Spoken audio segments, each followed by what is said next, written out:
చాలా థ్యాంక్స్ చెప్పాలనుకున్నాను. చెప్పాలంటే నా రిజల్ట్ వచ్చాక నాకు చాలా ఏడుపొచ్చేసింది. ఎందుకంటే ఫస్ట్ అటెంప్ట్ నాకు పోవడం వల్ల నా హెల్త్ ఇష్యూ వల్ల అట్లా అయిపోయింది. ప్రతి క్వెషన్ చేసినప్పుడు నాకు సార్ ఖచ్చితంగా గుర్తొచ్చారు.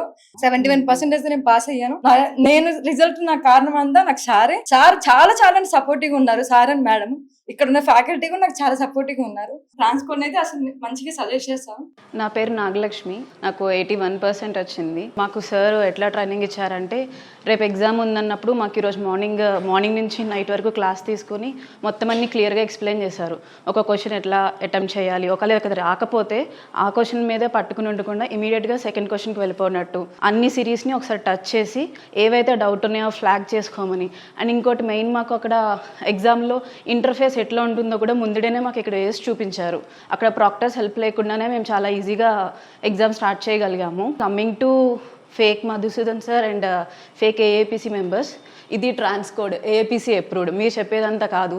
ఒకవేళ మీకు ఏమన్నా ప్రూఫ్ కావాలంటే అమీర్ ఎస్టేట్కి రండి, ఫ్లాట్ నెంబర్ 202. మధు సార్ ఇక్కడే ఉంటారు. ఇంకెవరికైనా డౌట్ ఉంటే ఇక్కడికి వచ్చి మధు సార్తో కన్ఫర్మ్ చేసుకోండి. ఫైనల్గా ఒక్క మాట, సింహంతో వేట, మధు సార్తో ఆట అస్సలు మంచిది కాదు.